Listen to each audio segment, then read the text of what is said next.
आपको वो ज़माना याद है जब इसी तरह अम्मी किचन में रेडियो बजाते हुए पराठे बनाया करती थी। एक दौर था जब अम्मी इसी गाने पर पराठे बनाते हुए मुझे आवाज़ लगाती थी, बेटा इरफान उठ जाओ स्कूल जाना है। अम्मी की पराठे और खेमे की खुशबू मुझे सोने कहाँ देती थी। मैं फटाफट उठा और तैयार होकर दस्तरखान पर आ गया। वहां अब्बा एक बड़ा सा अखबार खोलकर बैठे हुए थे।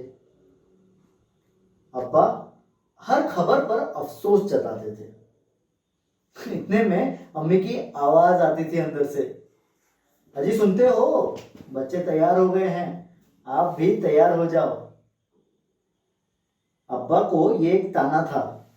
अब्बा तैयार ही बैठे थे, लेकिन यहाँ तैयार होने का मतलब था कि उनकी सबसे प्यारी चीजों को तैयार कर लिया जाए।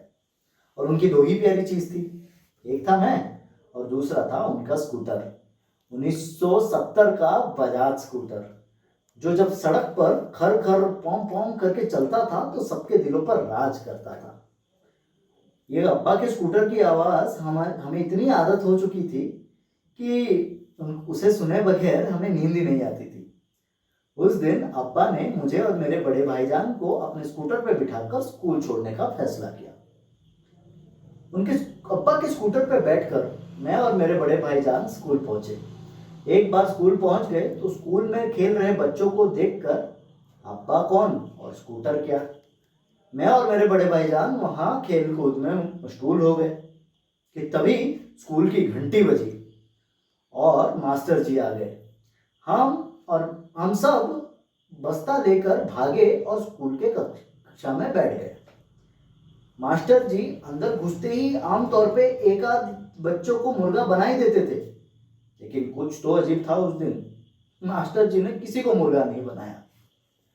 आए और सीधा ब्लैक बोर्ड की तरफ शक्ल चेहरा कर कर लिखने लग गए। मैं तो अम्मी की बिरयानी की खुशबू में खो गया, क्योंकि जुम्मे का वो दिन था और घर में बिरयानी बनती थी। इतने में हमारे स्कूल का प्यून भागते हुए आया और न जाने मास्टर जी के कान में क्या कह गया कि मास्टर जी घूमे और कहे, बच्चों आज छुट्टी। अब किसी स्कूल जाते बच्चों को आप ये कह दो कि आज उसको छुट्टी है, उसके खुशी का तो ठिकाना ही नहीं रहेगा।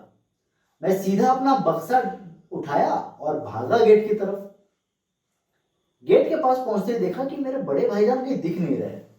जुम्मे का दिन था, घर में बिरयानी बनी थी, तो शायद मेरे से पहले वो बिरयानी खाने वहां पहुंच गए। इसी फिक्र में मैं भी अपने घर की तरफ अकेले ही चल दिया। थोड़ी देर बिरयानी के बारे में सोचते सोचते मैं चलता रहा कि तभी ख्याल आया, मुझे तो मेरे घर का रास्ता ही नहीं पता। वाकई कुछ तो अजीब था उस दिन कि सड़कें सन्नाटों में तब्दील हो चुकी थी। कोई अंकल या आंटी भी नहीं दिख रहे थे जिन्हें ये पूछ लूं कि अंकल बादशाह साहब का घर पता है क्या आपको? आंटी थोड़ा आगे तक छोड़ दो ना, मुझे मेरे घर का रास्ता नहीं पता। मैं फिर भी चलता गया। एक चौरास्ते पर आकर मैं ये सोच में पड़ गया कि अब कौन सी तरफ जाऊं, कहीं मैं रास्ता खो तो नहीं गया।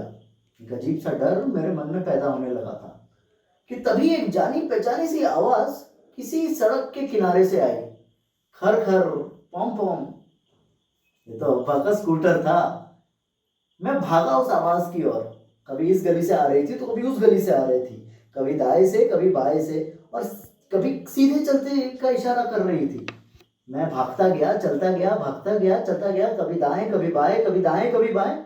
अचानक मैं इस जगह पहुंच गया जहां मेरा घर था। अब्बा का स्कूटर भी बाहर था, लेकिन न जाने क्यों खून से सना हुआ था। घर के अंदर खचाखच मेहमान भरे हुए थे, लेकिन सब खामोश।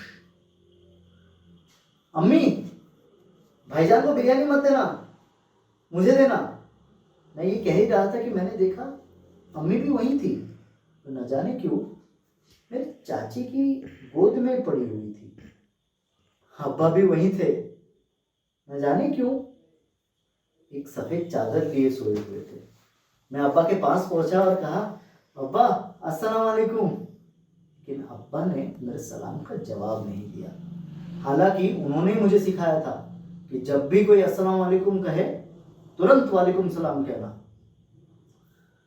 कुछ तो अजीब था उस दिन। मैं सोच में पड़ा हुआ था कि तभी आज के मुख्य समाचार। हाल ही में गुजरात में हुए दंगों के चलते माननीय मुख्यमंत्री ने पूरे राज्य में आपातकालीन की घोषणा की है।